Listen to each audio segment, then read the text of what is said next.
delighted to be here. It's my local library, and definitely do get a tour afterwards if you're not familiar with it. I'm Barbara Nicola, and I'm just thrilled to be moderating this important discussion today with our esteemed panellists. We'll have some time set aside at the end for your questions. I'll introduce our panellists to begin. We have Dr. Mary Miguel, author of The Visibility Trap, Sexism, Surveillance and Social Media. Mary is a media studies lecturer, a journalist, broadcaster, and heard regularly contributing to RT Radio 1's nightly art show Arena, and her written word often read in publications such as The Irish Independent. Carol Keenan, a player development manager, is also a qualified guidance counsellor, secondary school teacher, has experience in second and third level education sectors. She's currently working with Sport Ireland Institute as a life skills advisor and Rugby Players Ireland as a player development manager. The core groups she works with are the men's and women's Irish Rugby Sevens teams and the Irish women's hockey team. And with Marie Hegarty, who's a podiatrist based out of Momentum Foot and Ankle Clinic Ardmore, County Galway, and the Bon Secours Hospital Galway, a former county footballer. She has an MA in health promotion. Her love of Gaelic football and an interest in women in sport led her to completing her thesis on the understanding and experiences of menstruation among female Gaelic football players. And Karen Kincannon is a community sports development officer at Galway Sports Partnership. She has been involved with a number of programs aimed at encouraging girls to participate in sports. She has competed in swim, life-saving, hockey, windsurfing, and in more recent years, adventure racing and stand-up paddleboarding. Karen has a degree in sport and exercise science from UL and qualifications in outdoor education, personal training, youth strength and conditioning, and as a group exercise leader with over 20 years experience. Thank you to all four for joining us here today. So we know the advantages of sport, the importance of movement. There can be a social side. It's a great outlet. I've heard hockey mentioned a couple of times today, and I had never even considered hockey when I was growing up. Whether it's a team sport or a solo sport, it's not just important for our physical health, but also our mental health and overall fitness, social connections, and maybe even work connections, maybe career progression, stress relief, endorphins. Like, sport is great, so why are girls giving up sport, and of particular ages as well? So firstly, we're going to have a look at the issues that we have, and then we're going to move on to what can be done, what is being done as well to rectify the situation, because there is a lot going on, and basically what is going to change these trends that we've seen. And as I said, we'll have some time at the end for your questions, so feel free to take notes as you go. 50% of girls drop out of sport by the age of 13. That's a huge dropout of girls. Girls are 3 times more likely to give up sport than boys. So what are some of the reasons that girls give up sport? So I might start with Carol Keenan first, as Rugby Sevens player. Like, what? Oh, sorry. Not yet. Sorry. Correct me. It's working with the players. Yes. So my role is to support them with kind of like off the pitch as such. So I would never say I'm up to that standard of being a Rugby Sevens player. They're exceptional human beings that are very, very fast. So my work is kind of just on college work, and really could be anything off the pitch. Yes. And I suppose even at that high performance level, though, obviously there's days when people just go, I give up, that kind of way, and then walk away. So I suppose when it comes to your question about why you think, and maybe starting with yourself, sorry now, if you don't mind, is the access to sporting facilities, good quality equipment, uniforms, like all the practical elements, like would they at amateur and elite, would you talk us through that list a little bit and then add in anything I might have been missing? Like what things that help them? Does the access to sporting facilities affect girls' decisions to keep going with sport? I think everyone wants to be valued. So if you're never given the pitch, or you're not so creepy. So at the end of the day, the gear and everything, even top paid rugby players still love a free travel mug. Do you know what I mean? Like, everyone just but then when it comes to actually more facilities around, like pitches, and there's always these kind of conversations. Eventually it does obviously get inside you if you don't feel valued within it, and the effort you're putting in might not get valued within it. So it is an important part of why someone would stick at it as a group, even if it starts to fester amongst the team that, oh, we're not getting this, we're not getting that. I think that does impact the system. But for me personally, the one reason why anyone gives up, whether, and I see it even at elite level, is lack of fun, taking things too seriously. Like, it's the simple, and that is not just for girls, that's boys and girls. I think at the end of the day, I had a coach years ago when I used to do community games, and he's an athletics coach, and he's to this day the most amazing person I've ever met. And he always said 20 minutes work, 40 minutes fun. And now with fun, we were still working, don't get me wrong, we were still running around the place, but it was always fun based. And I think, I say even with the top athletes now, I'm like, as you get older and you get things a bit more serious, and you're all trying to get these Olympic games and everything's really intense, it's like, unfortunately, the crack and fun doesn't happen as naturally. So I'm like, it's that same, but we have to have organised fun. What is happening this week for fun? Like, is it a table tennis tournament that you're doing on Wednesday when you're not training, or what? Talk to me about where is it in your schedule, where are you having a bit of crack?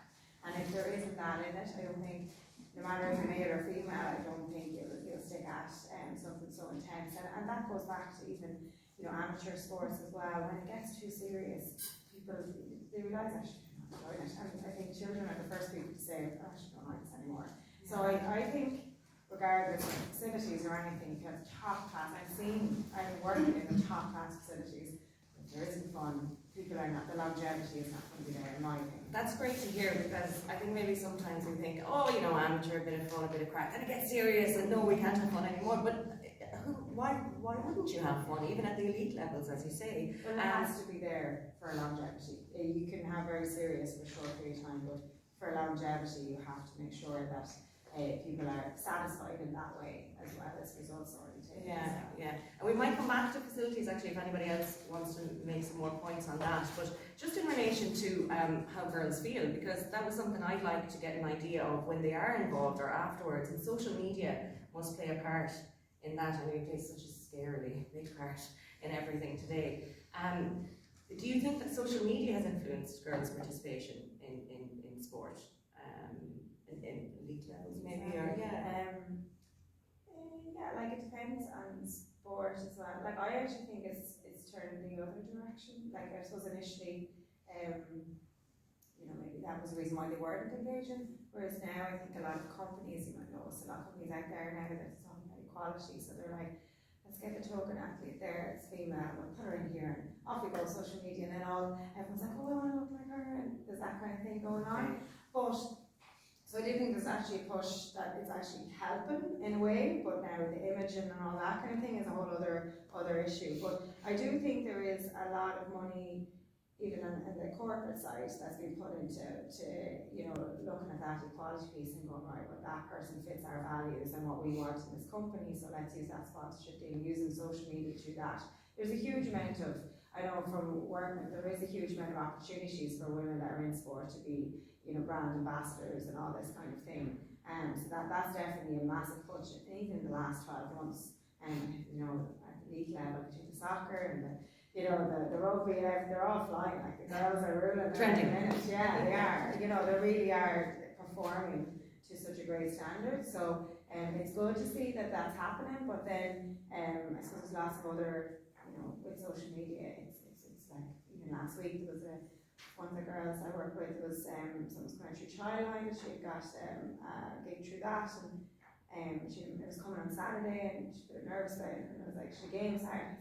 You need to turn off the phone for the entire day. Don't even look at it, it'll distract you, and she did. She just had to put away, and even though it was bubbling inside, I go, oh God, what sort of messages am I getting about this?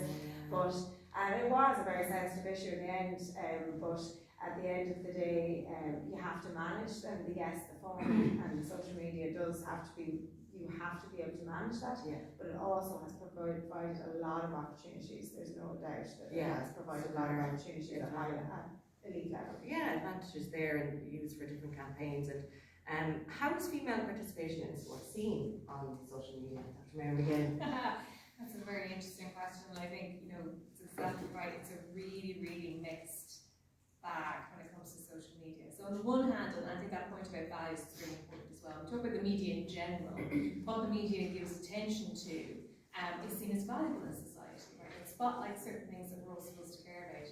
And the things that it doesn't spotlight, that absence isn't a kind of a silent thing. It's actually quite an active thing, because it says, well, you know, this particular issue or this particular whatever it is not as important as the things we're giving attention to. So those silences speak, you know. For a long time, many aspects of women's experience were silenced in various different ways, not least in the media. So fast forward to the 21st century, and here we have this incredible tool in social media that in some ways gives us a lot more power over how we represent ourselves. I think for women in the sporting realm, that has been absolutely, you know, critical. We talk about self-branding. We look at, you know, the research on how professional female athletes represent themselves online. It can be really inspiring for girls, right?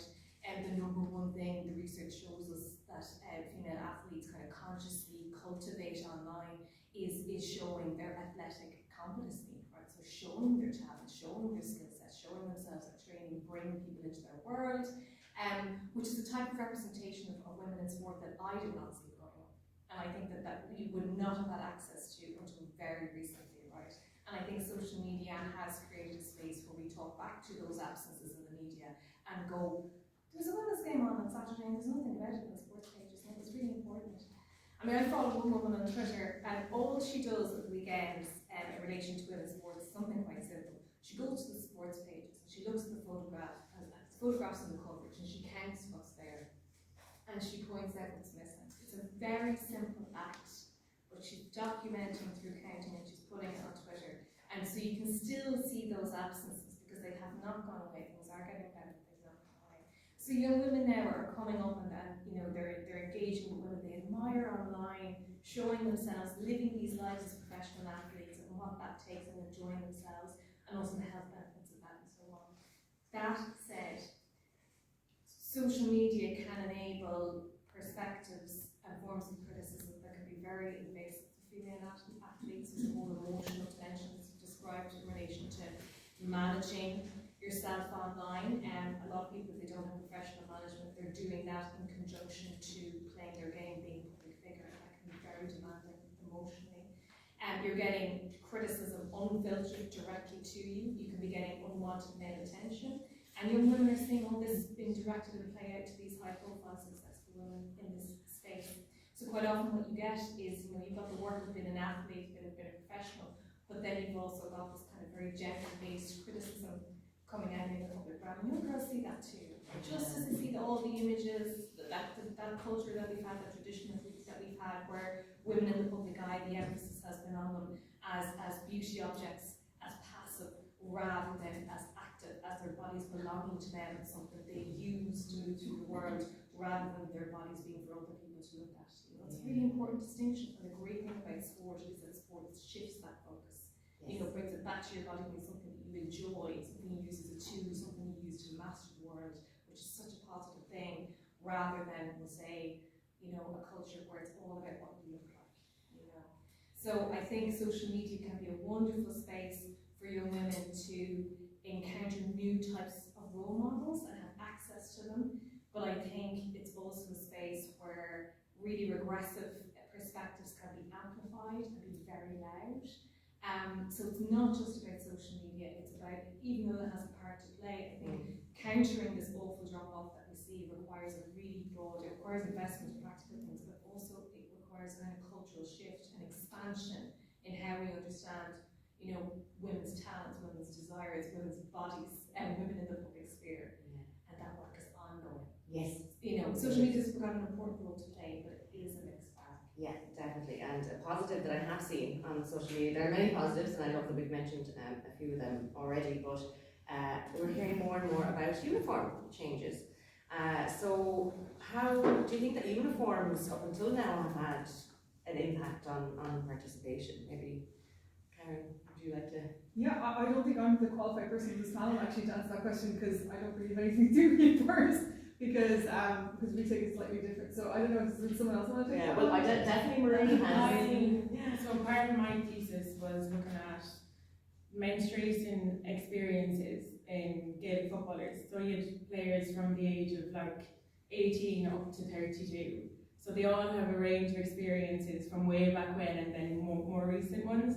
But every single person down to 18 to 32 said white shorts and said we're not allowed to wear undershorts. So this is in the Gaelic football, but I know it's within hockey as well with skirts or even camogie where they still wear them skirts. And I even remember playing where you got your period and you had to play a game in your white shorts, and sometimes you'd put on them black undershorts because you felt protected, you know, you kind of felt you had that extra layer of comfort. Because imagine the anxiety coming on the pitch and just thinking about not your game, but you're thinking about, oh God, will I leak through my shorts? And it was just a massive anxiety added to a stressor of a game. So you don't perform at your best when that's in your head. Like there was an instance where I remember we were playing a game, I think we were under 16, and one of the midfielders of the opposite team actually had red in her shorts. All of her management team were male. So I know they probably had the liaison officer, like the female, but we couldn't see anyone who we could go to. So one of the subs told one of the girls in our team to tell the girl in midfield into the ear. So then she ran off, got a change of shorts, and then came back on. But like that's embarrassing too. Not that it should be embarrassing. Like in a way, it'd be great if we were allowed to leak and it was normal. Do you know what I mean? But it's a massive thing. But things are changing. I know Mayo have changed their shorts to red, and I think has an Irish rugby changed theirs to like navy or something. So there is things changing, but still, like we used to get fined for girls playing in under black undershorts. Fined. And the county board would fine you, or the referee, and it's kind of like, you're fining me for something that's going to make you feel comfortable, but then you'll also fine us for not having enough people turn up to the game. But I'm not allowed to play because it's, do you know what I mean? It just made no sense. But things are changing within that. And then that story of the Norway volleyball team in the Euros, I think it was like 2021. And you know, volleyball, they wear the briefs, the bikini briefs. So they came out and they said, oh, we'd like to wear a bicycle short. So they arrived up to the game without having to tell anyone, because you shouldn't have to tell anyone. You're going to wear bicycle shorts, and they got fined for that. When actually, if you look into it, you don't need to wear bikini shorts to play volleyball. It doesn't make you play better. And then, no, it doesn't. But if you look into the boys' uniform, it's standard, their rules for their uniform is that they can't wear shorts higher than 4 centimetres above their knees, and they can wear t-shirts. Do you know, it just makes no sense. So that's complete objectification. But going back to what you said about social media before this talk, do you remember Katrina Parrott played for Wexford? She was injured one time, and Wexford got into the camogie final or camogie semi-final in Croke Park. And a big game on telly, and she had a perfect cast in her arm, and it was a really hot sunny day. And she was on the subs bench, and she was wearing just regular denim shorts, a purple tank top.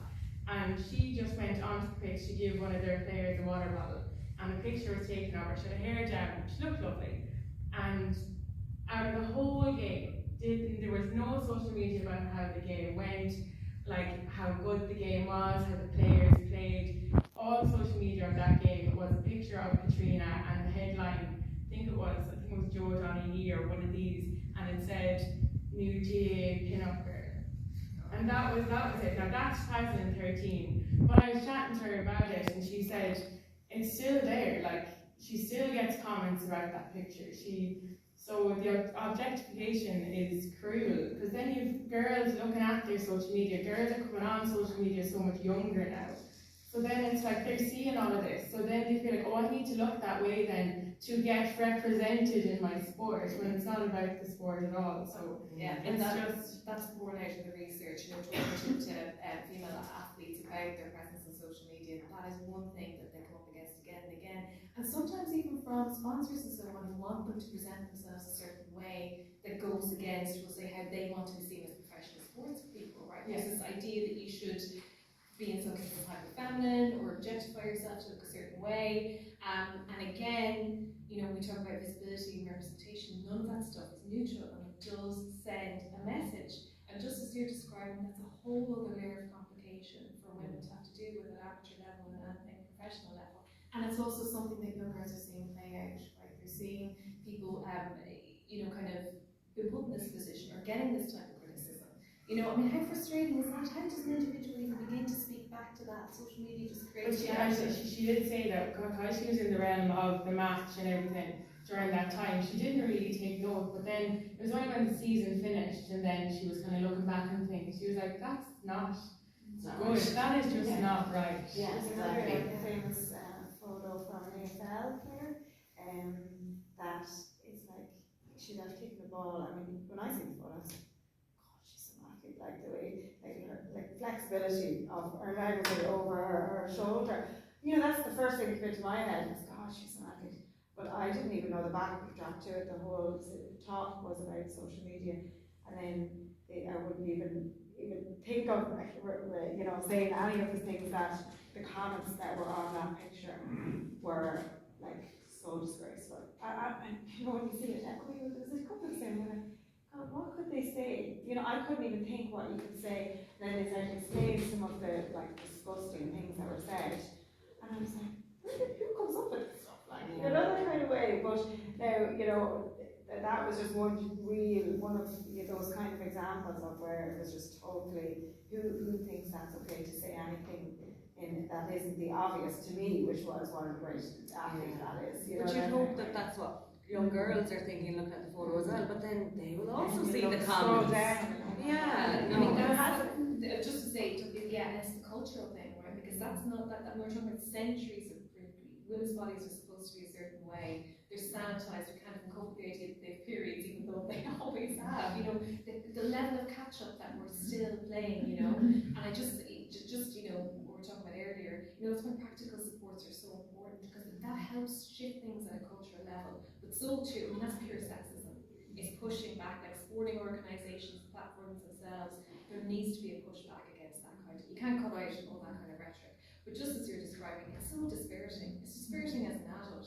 Never mind as a young person growing up. There's also that particular event we were at was around users, and I'm the worst at social media. I hands up, don't know the settings, so I should know. I think that's probably one big thing around anybody using it. And we've started to put together kind of a piece from that of how maybe the basic advice around social media. We can block like words. You can block. People can't comment unless they're friends with you. Some publics can't. You know, there's loads of different little mini settings that can actually protect you from seeing maybe some comments about if you post a picture. Now obviously the media posts it's different and so on, but they're even just for us working with. I just think we were like, right, what can we do? And I suppose it's actually really getting educated on some of the settings. I know, you know, there's the big giants of this world and social media that should take on more responsibility on this. There's actually also a responsibility on each of us, and I'm guilty of it, that I have a social media account and I don't know how to use the settings properly. You know, and that's one thing that I think we really can take a tiny bit on ourselves, and I'm not saying that all of it is right or anything like that, but I'm just saying, you know, that is one thing that you can really learn how to use it and protect yourself. If you are a female athlete going on, posting pictures on your own, obviously that's a whole different case of that Wexford player, that it was different, there was a media post that went up, but your own personal photos, and as young girls to also know that you're to be able to, you know, people are not allowed to tag you, they're not allowed to do all of these things online, and you just to get your settings and close them off to protect yourself in any of that kind of thing is really important. As basic. And social media, obviously, it's still, well, I don't know if I can say it's new anymore, but days of Bebo over here showing age, and MySpace and all that kind of thing. But menstruation has been around forever. So, how are we still coming up with problems against this? Like, obviously, we've talked about improvements in uniform and I suppose regulations and things like that need to change, but what impact has menstruation had on girls' participation in sport? Because that's a definite difference between girls and boys, you know. What do you think? Yeah, I'm probably not the qualified person on this to speak of it, but I know, I suppose, again, just speaking from a elite level, you know, there's such amazing support networks at that level, you know, between the nutritionists, the physiologists, the whole lot. There's a huge amount of research in Sport Ireland going on in that space as well. You know, just around women in sport in general, but within that physiology space, I suppose. So I suppose with that on a like science note, I would be, but I know at top level there is a huge amount of research, and I suppose not even like maybe as an example of one of the people doing research in that space, but there is a lot of support there. I know from some of the top nutritionists and physios and so on that work with the teams that I work with, and it isn't something that they don't think of, you know. Whereas I do think it may have previously been, and maybe it's still at amateur level it is, but at elite level it is something that is brought into the conversation to maybe explain different, you know, how you're feeling and so on. So there is, you know, at elite level, we're not in the dark ages. There's definitely lots of work in that space being done. Yeah, and it's always something that is spoken about with the group and support. And there's lots of other things I think that, you know, that we can be done on a practical level, which is where I'm working on, is, you know, just the everyday kind of living the, you know, even like, you know, a travel checklist, you know, that kind of thing. Can we have with, you know, a hygiene pack, you know, that's just given to, you know, like personally I think that would be, you know, we talk about giving bobble hats and, you know, new tops and everything, and actually having a really funky hygiene Ziploc bag that's thrown into your gear bag would be actually probably much more useful than another hat. Do you know what I mean? And within that hygiene pack is a few tampons or whatever it is, and you know, I made it look kind of cool, and it's thrown in there in your gear bag. You know, so it's just something that, you know, I think, you know, when we are, you know, trying to make people feel included in a club or whatever it might be, and we're going to give them gear, just maybe think outside the box a bit when it comes to that space. But no, for me, as I'm not, I'm more on the practical side of things, and it would be the area, but I do know that it is something at top level that would be taken into consideration. Absolutely. Well, it's great to hear of all the changes and the improvements, and that's a great idea. Like, just because it's necessity doesn't mean, you know, has to be hidden in It is still right. It is, in the grand scheme of things, it is relatively new that elite teams have actually started to, within the last 20, 15 years, but to me that's so recent, because it's something that's gone on for so long, since the beginning of time. Like. We also behaved and it's a socially taboo topic.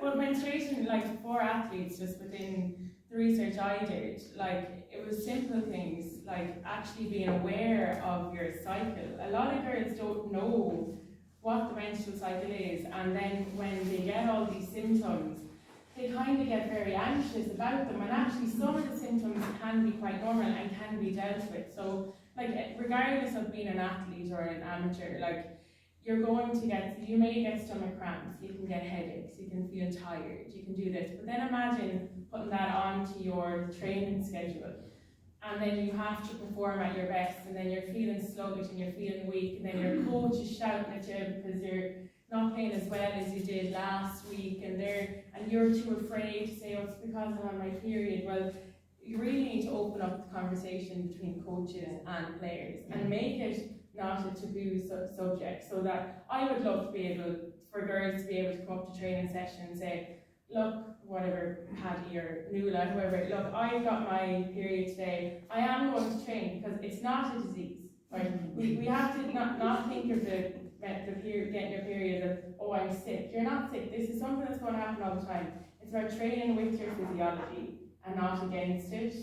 So train with it. So having the confidence to say, look, I actually have a period today. I am going to do the training and do the running. I may not be up to scratch today, but I'm hoping to conserve a lot of my energy for the match we have on Saturday. Is that okay? That should be okay. Or even if you are dying of cramps and you really can't go, you should be able to say, well, I'm preempted that I have a game on Saturday that I'm still going to have my period for, so I'm actually going to step out of training today on Wednesday to conserve my energy for Saturday. I just think simple things like that we should be able to do. And something I learned from you as well is it affects injury. Like the different part, when I'm on a different stage of my cycle, I might be more prone to knee injury. Well, everyone is different. So let's say when you ovulate, that's when your estrogen is like at your highest, so you can feel absolutely formidable in class. So you might find that you actually train really, really well around ovulation. A lot of girls actually seem to train really well on the first day of their period as well. And then it's just when your estrogen drops a lot of girls are actually predisposed to ACL injuries, so ligament injuries, because women anyway, because of hormone fluctuations, our ligaments are a little bit more lax. So biologically, women are predisposed to injury more than men. So by the age of 13, our bodies are changing, and I think that's another reason why girls do quit sport around that age. You're getting hips, you're growing your boobs, you're like, what's going on with my body? You might be ashamed to go to training because you haven't got fitted for a proper bra. You know, all of these things, hips are widening, but your ligaments do become a little bit more lax, so ankle sprains are more reoccurring. ACL sprains, injuries also a lot more prominent in females as well. And I do think a lot of it in terms of injury, like you can't ignore injury, like it's part of sport. Some of it is unpredictable and unavoidable, but a lot of injuries you can actually heal within 2 to 3 weeks and off you go again. But the longer term injuries for boys and girls can have massive effects mentally. So like imagine you're training 5 to 6 days a week and that's all you're doing. So your identity is being this sports person, this footballer, whatever you play. Next thing you can't do it. Then you have no other hobbies. So then you're questioning your self-belief, you're questioning your identity, you're questioning your values. You start to get frustrated because you can't do what you're normally able to do. You're not getting your validation because your validation is primarily coming from the pitch and coming from scoring your points and having a good game. You're not getting any validation. So then because you're not getting that, you're in this downward spiral of like social isolation. You're not feeling connected with your team. So no more than what Karen said, it's about having another outlet and like having more fun as well. That's important for players. So like women are more predisposed to them. And then what I think one of the major issues, and I see it in clinic all the time, I'm seeing girls and boys, but a lot of girls in clinic by the age of like 12 to 16, they shouldn't know the inside of a podiatry clinic, you know. I'm there to help, but they shouldn't be in there currently with injuries. But what they're doing is they're playing multiple sports 5 to 6 days a week. So therefore you're exercising. And exercise is a stressor on your body, but it's a good stressor. And what happens when we exercise is that we do, for want of a better term, damage muscles. But the damage is just your muscles breaking to recover stronger. Like that's a good stressor, you need that. An injury is different. But what you need to actually get stronger is the recovery period. So if these girls are constantly stressing their bodies, constantly breaking their muscles all the time without getting that recovery, they're going to be fatigued.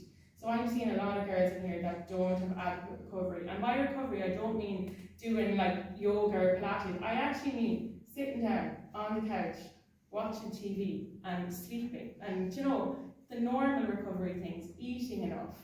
A lot of girls don't eat enough, and that's a whole other side of it. We talk about eating disorders, but like going back to that about recovery, I literally in clinic, it's not about dealing with the injury. I'm trying to get parents to understand that these girls need a day break in between every training session at least, and then you expect them to go play a match on a Sunday. So then you're more predisposed to injuries. But what's more so with women is if you're constantly exerting your energy, you're not building enough energy to deal with your menstrual cycle. So oftentimes the menstrual cycle will become absent or irregular. And if you get an absent menstrual cycle, you then can get into that female athlete triad where you're more predisposed to stress fractures because you're not getting enough vitamin D.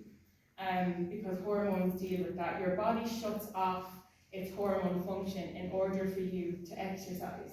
So then therefore you're more predisposed to injury because your body isn't given its proper like vitamins or its actual nutrients it gets from its hormones and it gets from the period. So it's important to actually have a period, and girls need to realise the importance of the period on their training, because without it you are more predisposed to problems. So it's a whole murky area, but there is a lot more being done with it, there really is, but the information isn't getting passed down to the girls who really need it. Okay, and not just the girls, I suppose, anyone should have this information. Thank you so much for that.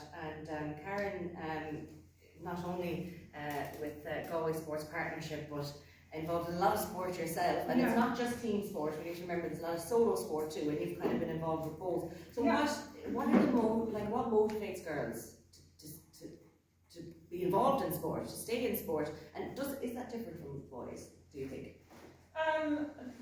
I would say it isn't that much different from boys. What motivates girls is they like being part of something, so they like that whole sense of sort of being a part of a team. So they show that kind of team sports there's an added benefit to being part of a team sport. But I think the topic that we're talking about, which is girls dropping out of sport, and the sort of angle that we're going at is like, you know, we're looking at very much, like the conversation has very much been about the sporty girl. In Galway Sports Partnership, we sort of, you know, Sport Ireland have identified like 3 types of sort of engagement with sport. So there's the sporty girls, which is great. There's the girls who used to be sporty, and then the girls who have no interest in sport. And from Galway Sports Partnership's perspective, we're more interested in the girls who are not sporty, who are completely disengaged. And if we look at kind of the you know, the recommendation of the World Health Organization, the international is like from 5 to 17 years of age, you're supposed to get 60 minutes of like moderate to intense physical activity a day. Only 5 to 7% of Irish girls are getting that, which is like crazy. So I suppose you know, when I'm, you know, the conversation around menstruation, and these are all really valid points, injury, particularly around from an Irish context, because a lot of girls are involved in Irish sports, you know, GAA, like very organised sport. From my own personal background, I got to a certain point in school and was very involved in organised sport, and then I just got completely disengaged with it, completely. And I went looking for other avenues. Okay, and was there a reason? I found that because we live in Galway, I found that in the ocean. So windsurfing, sailing, it's all there. It's all in Galway Bay. And I was able to kind of go down that route, and I realise now, and I was a competitive swimmer and I switched to life saving, I realise now that it's like those kinds of, it's looking for alternative routes, you know what I mean? Because like if we look at the sporty girls, they're kind of doing okay. They're kind of sticking with it, you know. But if we look at, like, you know, if you're living in a disadvantaged area in Galway and you don't have access to facilities, it's too expensive to join a gym, you know, there's just no avenues there. So that's kind of I suppose that's the sort of approach that we've been taking with Galway Sports Partnership, is to sort of create more avenues around that. And because Galway City and County are so massive, it's really difficult to come up with a one-size-fits-all. So what we've been doing is trying to, so like for instance, we did a survey at Inverness there before Christmas, and went into a school. We had 20 girls who were kind of the younger, sort of before junior cert, that took part, and they did the survey for me, and they answered all the questions, which was super. Most of them were still involved in sport, and this is one of the things that you see from the research too, is like, so most of them are involved in sport up to about 14, 15, and then the drop off is just like really dramatic. And there's a number of different reasons for that. It's like, it's to do with education, priority of academics and exams over, you know, and I'm sure a lot of parents in the room are seeing that. I've definitely seen it as a strength and conditioning coach for swimming, that I have a really big group up until about 15, and then they all drop off after 15, you know. And then you lose them leaving cert, because there'll be 1 or 2 that really try and keep it going. But I think there's a few things there. I think we really need to emphasise, like, why would you stay engaged with physical activity? And I say physical activity as well as sport, because there's lots of different ways you can get your activity in during the, it could be commuting to school, it can be active travel, it's not just sport, it can be finding other ways to do physical activity, you know. And I just, you know, so from that perspective, I suppose that's kind of like where we were coming from. What was the original question again? Oh no, you're taking so many boxes here. I'm like, this is fantastic. I'm pretty sure that I'd love to know, just on the continuation of something you said there, what is happening in Galway in particular that is benefiting and encouraging girls to, again, not be the sporty girl, but to get that exercise that is so important for our health. I think from a really broad perspective, it takes a village, right? So you've got the parents, the siblings, you've got the peer groups who are all influencing teenage girls. Then, and then you've got, like, so, you know, and they're kind of the most immediate, they're like the direct contacts, if you like. Then you've got schools, you've got teachers, PE teachers, you know, they play a massive role in in a girl's experience of physical activity, you know, and sometimes those things can be just really constrained by lots of different reasons, you know, you only have a certain amount of time for PE in school, and what if they don't want to take part in that time, you know, and how do you, so a girl's motivation, and teenage girls' motivation in particular, it's a tricky area. There's no simple answer for it, because some girls, and particularly sporty girls, will be very intrinsically motivated. So like they've learned, because they're quite good at it, that the reward comes from that. So they're intrinsically motivated. They know it makes them feel good. They know that they're, you know, so that's kind of, whereas when we look at, so for instance, when I went to the school in Limburn there before Christmas, there's more of an extrinsic, it's coming from outside, the extrinsic motivation kind of where they're influenced by what their peer group are doing. They're, you know, what we know from sports psychology is that intrinsic motivation is much more powerful than extrinsic. Okay. It tends to keep you going for longer, especially if we're looking at longevity and we're looking at girls staying involved in sport until they're adults, you know, and beyond. And There's a lot of peer influence there. Yeah, and a lot would of encouragement come into it as well, you know, kind of maybe the lads were encouraged more than the girls.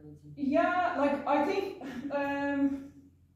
I'm not seeing that, if I'm honest. Yeah. I think it would be lovely to have more female coaches, and that's one of the things that they say, like, that would you know, that would kind of help with, you know, I've had a different experience of that, but having more female coaches would be a nice way to sort of like, or I don't know how to describe that better, but yeah, like when I was growing up, there wasn't, you know, and I grew up in Galway. There wasn't that many females involved in the sports that I was kind of interested in, and most of my coaches were male, if I'm honest. You know, we have to see it as well. You know, like maybe there are people who would be interested in coaching, but they've never seen a woman. But coaching style definitely has something to do with it, and positive reinforcement, particularly around a girl who is in danger of sort of disengaging from sport. There is very real evidence around if you bombard that girl with negative coaching and with challenges that they're not able to meet, they are definitely going to fall out.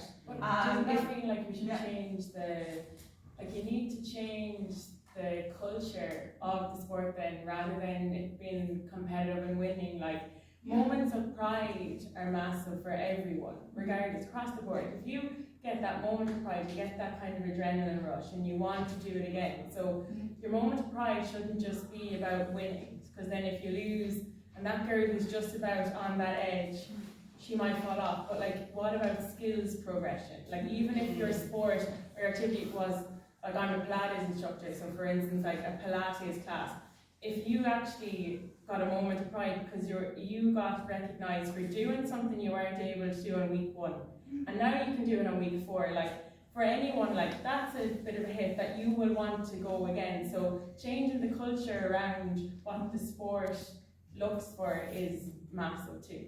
Yeah. Just one of the girls, international girls I spoke with once, we were talking, I don't know how the conversation got to this, but she had said, and it's a very generalised statement in the sense of men versus women. Sometimes I think it's funny, but she said that she felt from her experience over the years playing different sports that like women like women need to feel like they belong to perform, whereas men need to perform to feel like they belong.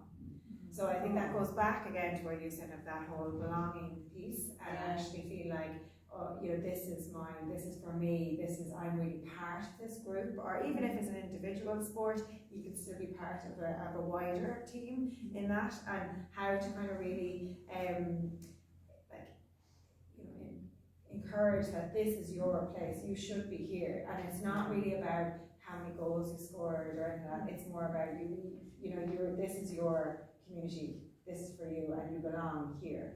And that she felt that was probably one of the core things to keep people engaged, even on bad days, especially injuries or anything like that. I think that's what it came from actually, was trying to help the girls who are injured and were not training and could be injured for a long period of time, but still with the team, and trying to keep them in. And it's just so important to kind of do other activities. Again, go back to my fun. Doing activity, and mine is the party house would be all the time. But it is. See, I would have kept going. Why did I wouldn't have given up? So it is just about like doing those activities, and they don't always have to be around training. It could be, if you think of even CrossFit, the success of CrossFit in general, that's men and women. It is like, you go to CrossFit and you go for lunch after, and you go on trips together. Yeah. And we do much more. I know that's something my sister actually has started to do.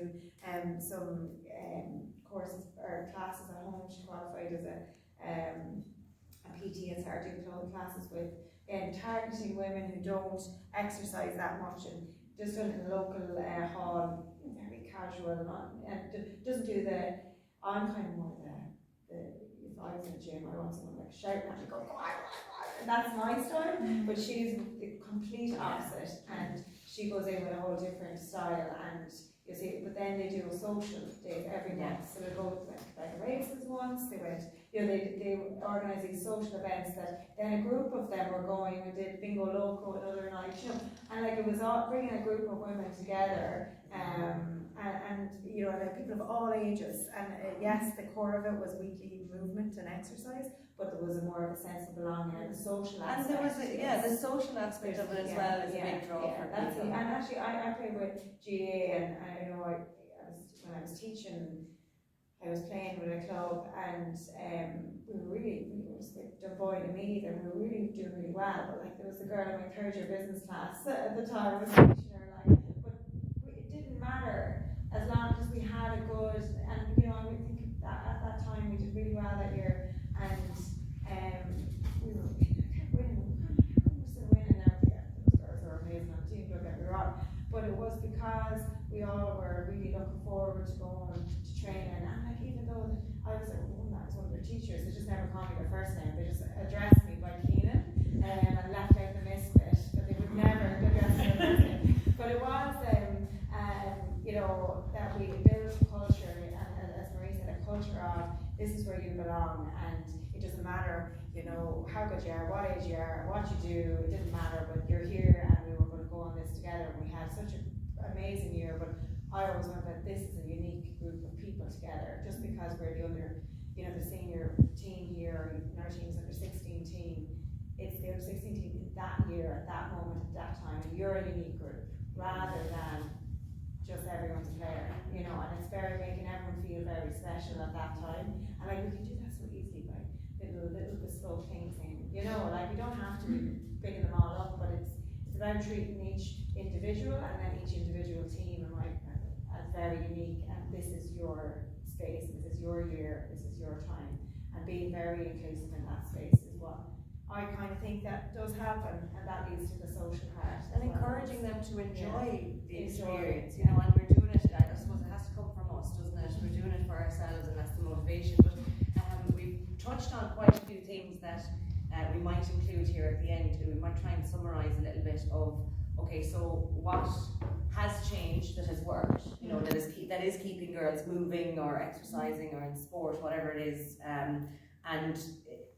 so what is good, what has worked, and is there anything we can do to improve? Is there something you can think of that would improve participation even further? What do you reckon? Who wants to start? I think the increased visibility of sports women at all levels and in all types of sports is to be welcomed. I think that is important, but it is not the whole story by any means, right? We need that to be supported from grassroots right up to professional level with more funding. We need people to put their money where their mouth is at good games and support women, and make try to push back against that double standard that still does persist. I think I'm the panel's non-sporty girl. I'm also competition.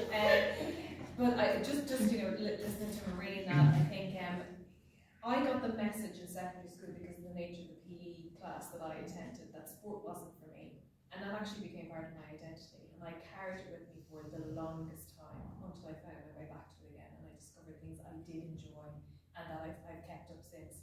And I think that is so important, that notion of cultural change, and that inclusivity of saying that there are different types of achievements. Of course we want to win games, it's great, fantastic, but also what you're describing, those incremental changes within your body and your skill set that should be celebrated as well. That would have made a world of difference to somebody like me. It wouldn't have taken me 20 years to get back into it again, you know. But even in school, if you have a school, like my school was so focused on soccer and Gaelic football that if you weren't involved in that, you weren't sporty. Yeah. Well, I have a friend of mine who absolutely loves, and she's probably one of the most active people I know now, but she does yoga and Pilates and classes like that. So in PE, I think it's important, and you do gymnastics and all that, but they only have a certain amount of time as well. But you need to actually give options for other types of activity within PE, because sometimes that's some of the girls' only hour of exercise per week. So, or else then, it should be also involved, like, if you did get someone in, I did a 6-week course with the school back home in Ballina and with leaving certs, and they loved it. And then they're asking, well, how do we keep it up? Join me online. So giving the girls, actually, PE should be giving girls options of where you can find it in your community. You know, they need to actually reach out to the community to see what is out there for the girls. And then also, you know, then it might tell them or get them going again or keep them up with something that they did enjoy. They learned in PE, heard about it, and then kept it up in their own life. But I think one of the main things that has to happen is proper facilities that actually are equipped for women. So having working toilets, the amount of training facilities I've been into that don't have working toilets, actual toilet roll, instead of having girls panicking when you're on your period to bring toilet roll, because you don't want to be the first one into the toilet in case it doesn't flush. I need to be the last one into the toilet, because if it doesn't flush, these people won't see this is the things that go around in your head. People won't see my period there. Do you know what I mean? That's a lot to think about. You're thinking about, before you go to the skin, Yeah. when am I going to go to the toilet? Have an actual sanitary towels, tampons, whatever it is you need in the gear bag. Yes, you need your tape for your ankle. Yes, you need your DP. You really need to have a bag of sanitary products. Tell the girls this is where it is. Have a couple of random pair of shorts. Let them know that this is where it is exactly. If you need it, more than welcome to get it. Yeah. That's needed. And it's not, I don't want to put it in the medical bag because it's not a condition. Have its own separate thing. Do you know what I mean? This is more. We could definitely keep talking about this for hours and hours and hours. But I'm just going to check. Would anyone like to ask a question?